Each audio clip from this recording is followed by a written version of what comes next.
Alright, तो हम सीख रहे हैं व्हाट इज पावर। ठीक है, ऐसे प्रिटेंड करना है कि तुम्हें नहीं पता पावर क्या होती है और फिर पता। तो पूछो पावर क्या होती है सर। अच्छा, पावर, अच्छा सपोज एक इंसान एक दिन में 5 पिज्जा खाता है और दूसरा इंसान 2 दिन में 15 पिज्जा खाता है। तो अब मैं बोलूं किसकी पावर ज्यादा है ऑफ ईटिंग पिज्जा। काम क्या है यहाँ पे, पिज्जा खाना, पिज्जा खाना काम है। तो किसकी पावर ज्यादा है, 2 दिन वाले की 1 दिन वाले की? कैसे पता चला?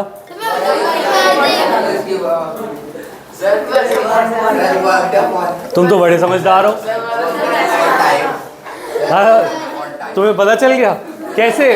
कैसे पता चला कि 2 दिन वाले की ज्यादा पावर है?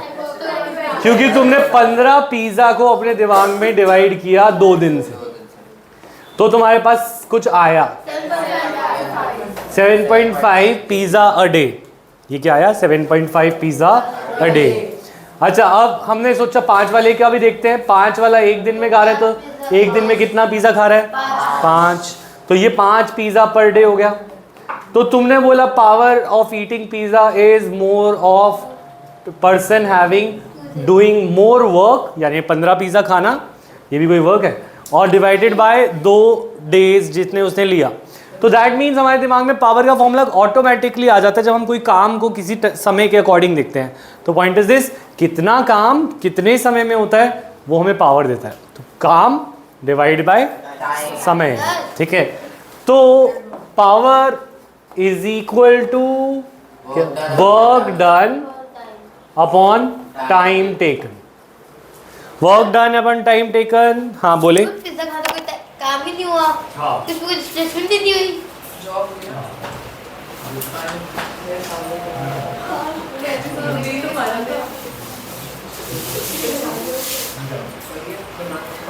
नोटेड। अच्छा, तो इसी प्रोसेस में समझे कि अगर हम बात करें रेट का मतलब होता है with respect to time. Work का रेट यानी work divided by time is equal to power. तो वर्क की एनर्जी, वर्क का फॉर्मूला था जूल और टाइम का सेकेंड। तो इसको एक नई यूनिट देनी पड़ेगी, तो इसको हम बोलेंगे वॉट। 1 वॉट। बिजली के लिए नहीं होता? हाँ, बिजली के लिए होता है, बिजली भी काम करती है। जो अगर तुम काम करोगे तो तुम बिजली से ज़्यादा काम कर लोगे तो तुम्हारी भी वॉट में नापेंगे।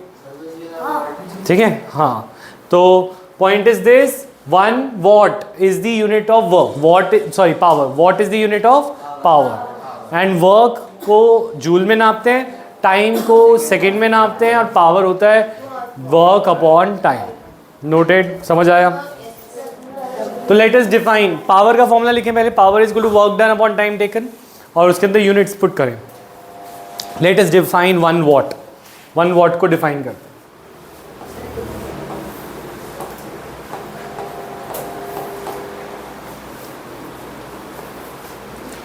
1 watt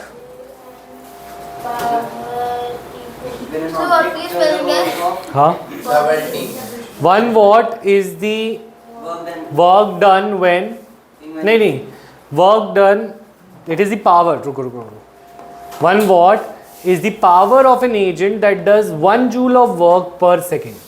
1 जूल वर्क करा जाए जब 1 सेकेंड में, तो उसको बोलते हैं 1 watt।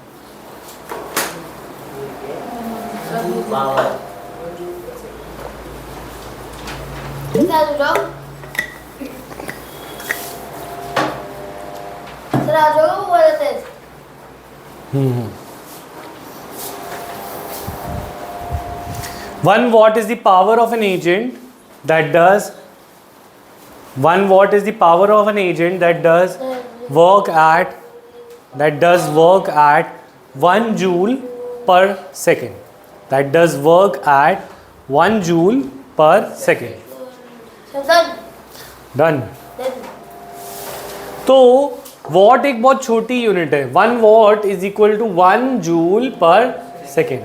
तो हमें इससे बड़ी यूनिट चाहिए। इससे बड़ी यूनिट आएगी किलोवाट। किलोवाट विल बी 1000 वाट के इक्वल। तो 1 किलोवाट जो है 1000 वाट के इक्वल होगा, ठीक है। 1 किलोवाट 1000 जूल पर सेकेंड के इक्वल होगा, ये याद रखेंगे क्योंकि ये बात क्लियर है। तो 1 किलोवाट इज इक्वल टू 1000 वाट। ऊपर क्या लिखा था सर आपने? कुछ भी नहीं लिखा था। तो क्वेश्चन करते हैं। देखते हैं। 2 girls of weight 400 Newton climb up a rope through a height of 8 meter. Do you have displacement 8 meter? 8 metre की डिस्प्लेसमेंट है, वेट है 400 न्यूटन, वेट फोर्स होता है, तो फोर्स और डिस्प्लेसमेंट दोनों है हमारे पास। सर वो तो हाइट है। हाइट है तो वो चढ़ी ऊपर तो डिस्प्लेस तो हुई ना। देखो तो 2 लड़कियां हैं और ये रोप पे चढ़ना चाह रही हैं,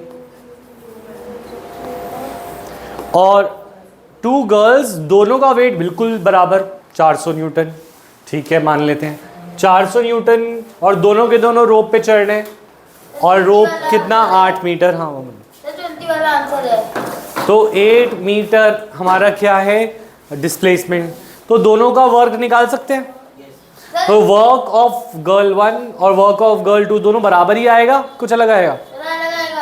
क्यों बराबर नहीं आएगा? Girl take 20 second. सर एक तो आएगा 160 और दूसरे का बताइए। 160 इसका 600 कुछ आएगा। अच्छा कहाँ से आ गया वो 600? क्यों सर 50 के बाद 200 सर 64 है। कुछ भी, ये फोर्स है, तो फोर्स इनटू हमने वो किया, फोर्स इनटू डिस्प्लेसमेंट, डिस्प्लेसमेंट ये है, तो 4 इनटू 8 कितना है फोर्स 400, डिस्प्लेसमेंट 8, तो 3200। हाँ बस अब तू मेरा फेवरेट स्टूडेंट नहीं रहा, बस शांत। अब वैकेंसी है अभी नहीं, मैं ऐसे बदल जाता हूँ। अच्छा 3200 वर्क डन हो गया 3200 जूल्स। क्या हो गया 3200 जूल, क्योंकि दोनों 400 न्यूटन का वेट है, दोनों का वेट होता है फोर्स ही होता है वेट, क्योंकि दोनों की यूनिट न्यूटन होती है, और डिस्प्लेसमेंट है 8 मीटर। हाँ बोलो कभी, अभी बता रहा हूँ। देखो दोनों बच्चों का वेट क्या है 400 न्यूटन, तो दोनों के दोनों कितना फोर्स लगाएंगे ग्रेविटी के अगेंस्ट 400 न्यूटन, क्योंकि ग्रेविटी उनको 400 न्यूटन से खींच रही है, वही तो वेट होता है, और 400 न्यूटन से ऊपर जा रहे हैं, तो दैट मीन्स उनका फोर्स कितना है 400 न्यूटन। हाँ बोले। हाँ तो वेट का फॉर्मूला क्या होता है मास इनटू एक्सेलरेशन, और फोर्स का फॉर्मूला क्या होता है मास इनटू एक्सेलरेशन। तो वेट और फोर्स का सेम फॉर्मूला होता है, weight is equal to mg और F is equal to ma, और a और g इक्वल होता है एक्सेलरेशन ड्यू टू ग्रेविटी। तो that is why weight is the force here, और डिस्प्लेसमेंट 8 मीटर है, तो दोनों ने वर्क किया है 3200 जूल का, 3200 जूल। तो कैसे आया, work is equal to force into displacement, force 400 और वेट सॉरी और डिस्प्लेसमेंट 8। यहाँ तक क्लियर है? अब क्या क्या सर उसका 160 आएगा। तूने दोनों का अलग वर्क बताया था ना, एक ही है ना वर्क। पावर आएगा, power of 1 will be work done, बाद में बीच में नहीं, वर्क डन कितना? हाँ बोलो हर्ष। 160 3200 डिवाइडेड बाय 20 कितना आया 160। पावर ऑफ 2 विल बी, ये हो गया वॉट 160 वॉट, और ये हो गया 3200 डिवाइड बाय 64 वॉट। तो किसने वर्क पावर किसकी ज्यादा है 160 वॉट वाली गर्ल। हाँ ठीक है, तो पॉइंट इज दिस, हम किसी का भी पावर निकाल सकते हैं वॉट में, चाहे उसका नाम बिजली हो या ना हो। नेक्स्ट 11.7 के बाद चलें। Yes sir.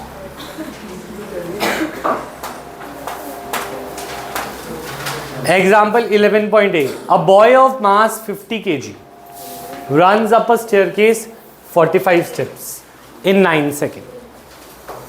If the height of each step is 15 centimeter, find his power.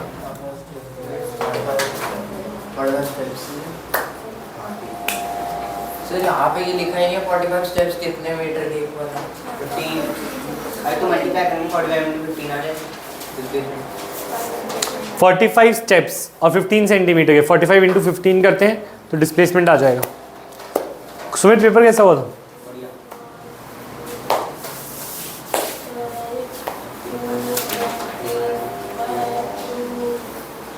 Come on Yash, you can do it. उससे पहले नहीं, यश करेगा, वो मेरा न्यू फेवरेट। सारी चीज ठीक है।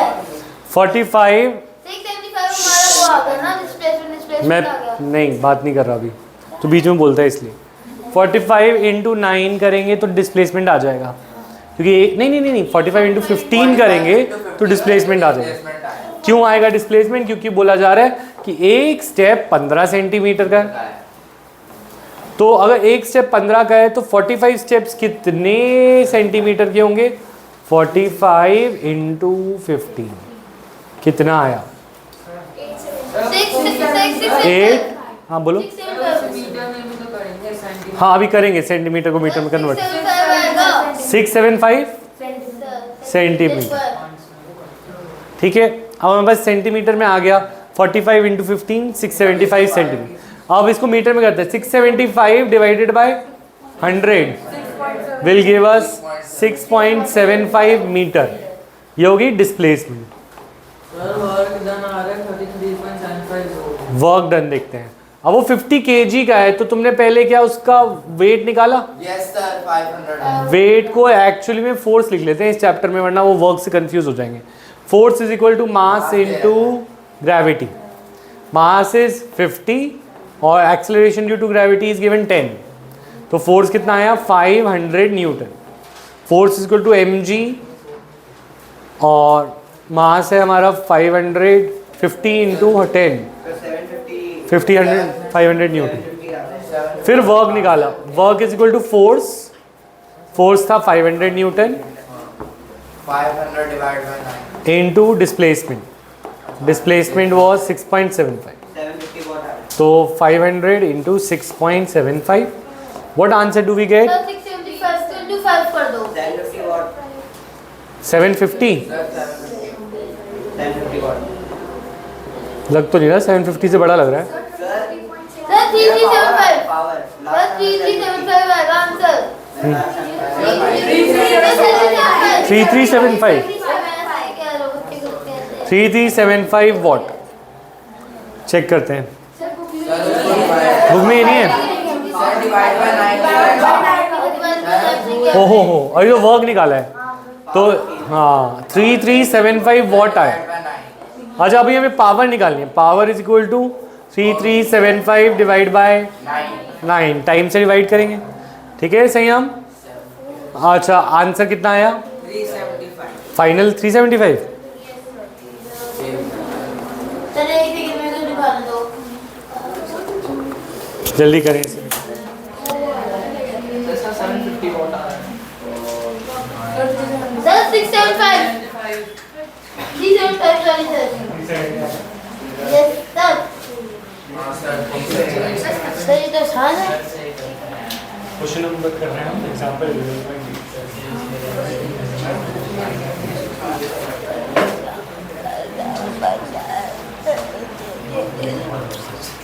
दूसरा ये वाला क्वेश्चन नहीं किया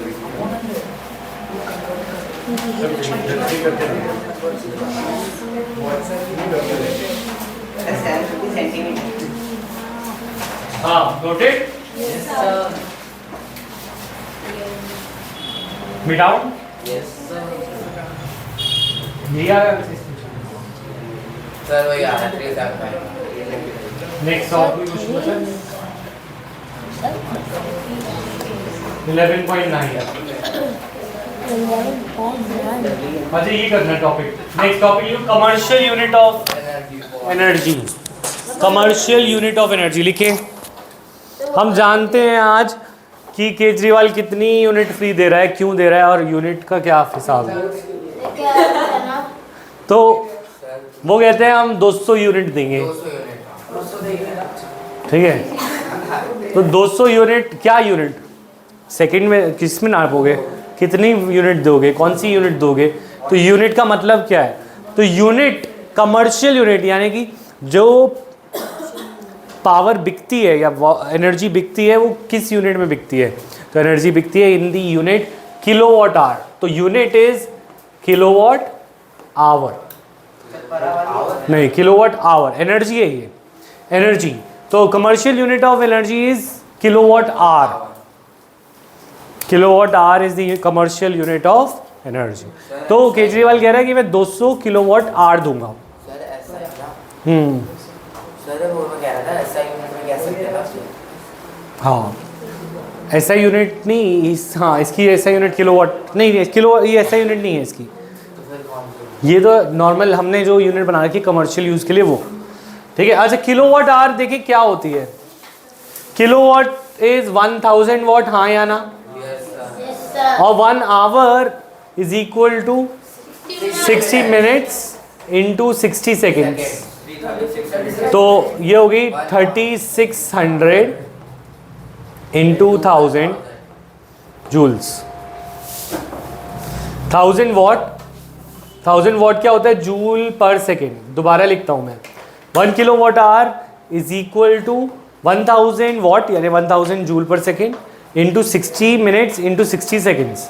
तो आवर होता है 3600 सेकेंड और 1000 से मल्टीप्लाई किया तो 1 kilowatt hour is equal to 3.6 into 10⁶ joule. 1000 joule per second, watt को जूल पर सेकेंड में लिख सकते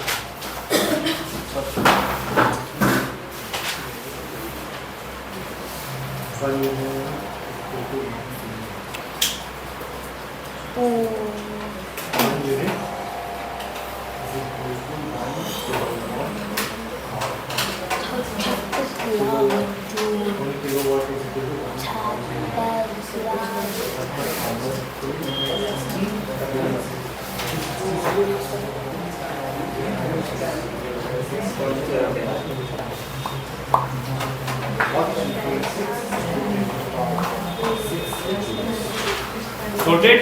सर मुझे एक सवाल पूछना है। नहीं सर यहाँ पे 3.6 के बाद 6 को कर रखा है। 3.6 लिख सकते हैं, ये भी लिख सकते हैं वो भी लिख सकते हैं, दोनों सेम बात। की पावर का है। ये लिख सकते हैं, हाँ सर 3.6 इंटू 10⁶ भी बोल सकते हैं। चलो चलो चलो अब अपने घर का बिजली का बिल नापना है। तो देखते हैं, an electric bulb of 60 what use for 6 hours per day, calculate the units of energy consumed in 1 day by the bulb. बताना है एक बल्ब 60 वॉट का है, ये उसकी पावर है। वॉट क्या होती है, पावर। और कितने घंटे के लिए चलता है, 6 घंटे एक दिन में चलता है। तो एक दिन में वो कितनी यूनिट यूज करता है ये पूछ रहा है, ठीक है। यूनिट जो है वो किसकी है, एनर्जी की। किसकी यूनिट, जो किलोवाट आवर है वो किसकी यूनिट है, एनर्जी की। तो एनर्जी की यूनिट है। और एनर्जी देखो, पावर का फॉर्मूला क्या था, वर्क डन अपॉन टाइम, हाँ या ना। और वर्क और एनर्जी सेम होता है, तो can I write it is power is equal to energy upon time. तो मैं एनर्जी को लिख सकता हूँ, energy is equal to power into time. Energy is equal to, ये डिराइव करो मेरे साथ, पहले लिखेंगे power is equal to work upon time. It is also equal to energy upon time. Power is also equal to energy upon time. उसकी तरह तो energy is equal to power into time. उसकी तरह होगा ना, energy is equal to power into time. Speed जो time बड़ा, speed जो टाइम इक्वल्स डिस्प्लेसमेंट, फिर से हमने सारे फार्मूला बना दिए थे। Time equals distance upon speed.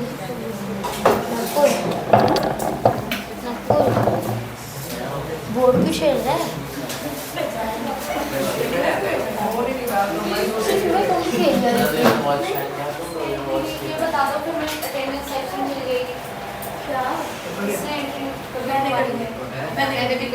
मैंने भी कर दी स्वयं।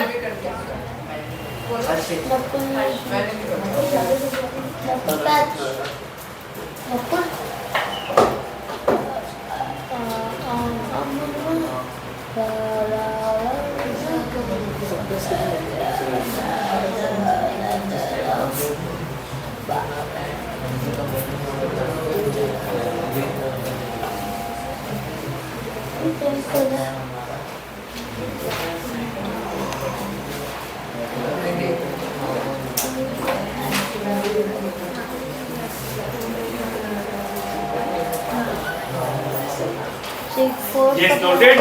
Yes, sir. Yes, तो sir. Energy is equal to power into time. Yes. तो पावर कितनी थी इस क्वेश्चन में? 60 वॉट। तो 60 वॉट को रखो पावर पे, टाइम को रखो आर पे, तो हमारे पास वॉट आर आ जाएगा। क्या आ जाएगा? तो क्या होता ना?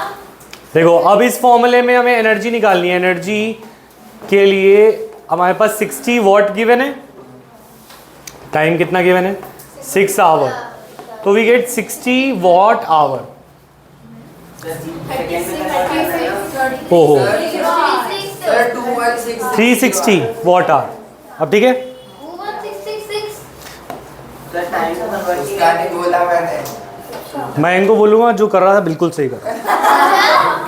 अरे ये क्या बात है? तू बीच में क्यों बोल रहा है? कुछ कर बता रहा है।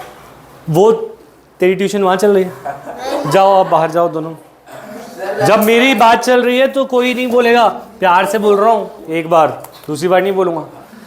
अच्छा, तो 360 वॉट आवर है हमारे पास, पर हमें इसे किलो वॉट आवर बनाना है क्योंकि kilo watt hour is our unit. Unit किसकी क्या होते हैं? Kilo watt hour. तो 360 को 1000 से डिवाइड कर देता हूँ, तो I get 0.36 kilo watt hour, right. तो दैट इज 0.36 यूनिट। कितना यूनिट चला? 0.36 यूनिट।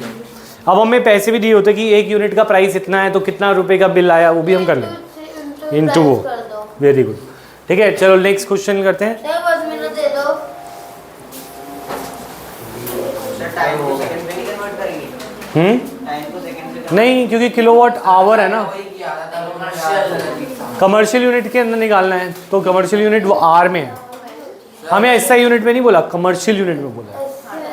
सर, पर उसमें तो सेकंड में पिछले वाले में किया था। वो तब किया था जब हमें उसके अंदर पावर या उसका फॉर्मूला निकालना हो, वॉट निकालना हो, तब।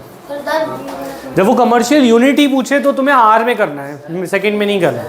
अरे सेकंड में ले रखा हो तो? सर, मैं इतना वापस convert करेंगे। क्या चीज़ क्या किया? मैं इतना वापस कुछ इंटरप्ट किया था, क्या करोगे? तो उसको देख लूँगा मैं मजाक के लिए कह रहा हूँ, इसका मतलब ये नहीं कि करना है, ठीक है। सर, मैं नाम मैंने तो बदल दिया, मतलब स्वयं स्वयं को स्वयं को क्या करोगे? ग्रुप से निकालूंगा जैसे तुझे निकाले, बहुत कुछ। ठीक है। आज तो ग्रुप से निकाला है, नेक्स्ट टाइम छुट्टी होगी तो क्लास से भी बाहर। मानिक सर आ जाए। 11.9 हो गया कंप्लीट चैप्टर हमारा। सर, डाउट को सर नहीं आ रहा। सर, 13। अच्छा, पहले कौन से क्वेश्चन में? सर, 12। बस मिलेगा सबको मिलेगा। कौन से शुरू करें बताओ?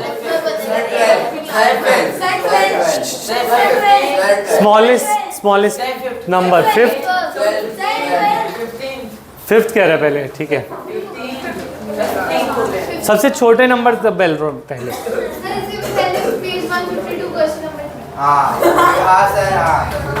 अच्छा ठीक है, कोई बात नहीं। अब मैं यहाँ तक आ गया हूँ। अ mass of 10 kg is put on a table.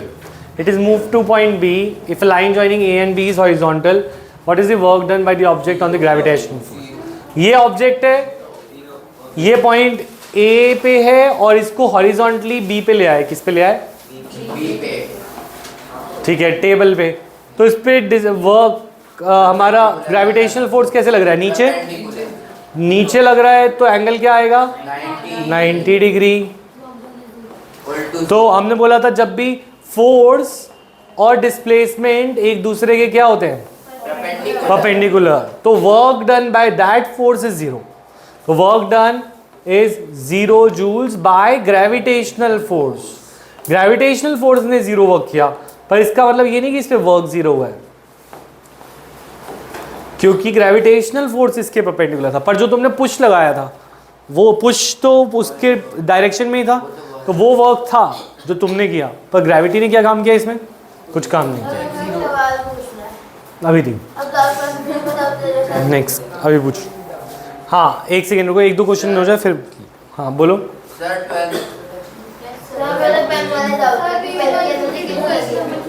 ठीक है, अभी आता हूँ एक करके। Can there be displacement of an object without the force acting on it? Think. Discuss this with your friends and teachers.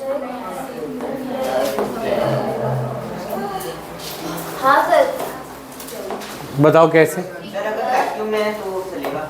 Vacuum अगर हमने इसको मतलब हो सकता है। स्लोप पे रख दिया तो भी वो डिस्प्लेसमेंट करेगा, या वो हल्की चीज़ पे रखी तो जब हवा की तब उड़ जाएगा। ग्रेविटेशन फोर्स तो है उसमें। तब तो उस पे रखा क्या हो गया इसे? स्लोप पे। अच्छा देखिए, can there be displacement of an object without the force acting on it? तो answer is yes. According to Newton's first law, an object in motion remains in motion.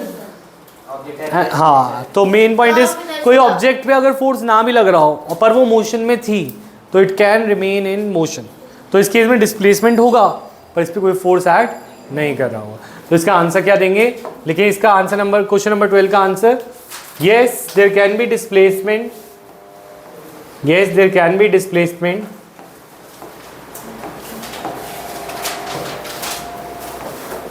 लिखा हुआ है, ये लिखा है सर ये लाइन ये reason yes there can be displacement without force acting on an object। Sir हाँ बस उसको उस मूवमेंट को लाने के लिए भी तो फोर्स लगाई था।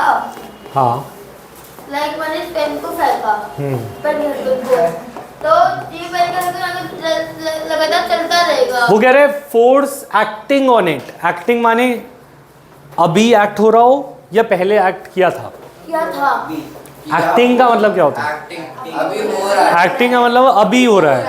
मतलब हमने ये बात बिल्कुल सही कह रहा है कि हमने एक बार तो धक्का दिया होगा उसको जो मोशन में गई और मोशन में चलती रही, ये है ना।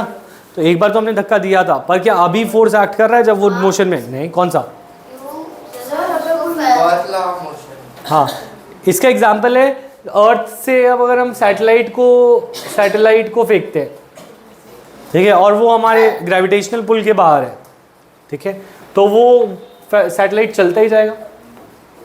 चलता जाएगा कि नहीं? तो क्यों चलता जाएगा? क्या उसके अंदर कोई एक्चुअल फोर्स लग रहा है, कोई चीज़ खींच रहा है? नहीं, क्योंकि वो एक बार मोशन में आ गया तो वो मोशन में है। तो क्या उसमें डिस्प्लेसमेंट हो रही है? सैटेलाइट में हो रही है, डिस्प्लेसमेंट हो रही है, पर कोई फोर्स एक्टिंग ऑन इट नहीं है। तो अगर कोई वैक्यूम हो, यहाँ पे हमारे अर्थ पे नहीं दिखता ऐसा कुछ, क्योंकि फ्रिक्शन होता है तो चीज़ों को रोक देता है, एयर रेजिस्टेंस होती है तो वो चीज़ों को रोक देती है।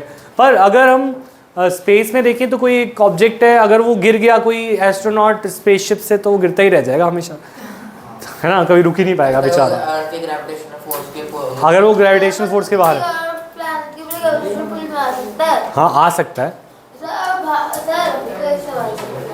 सर अगर हमारा स्पेस में बिल्कुल वैक्यूम है, लाइक कोई एयर नहीं है वहाँ पे स्पेस में, है ना, हाँ, तो वहाँ पे लोग घूम कैसे रहे हैं?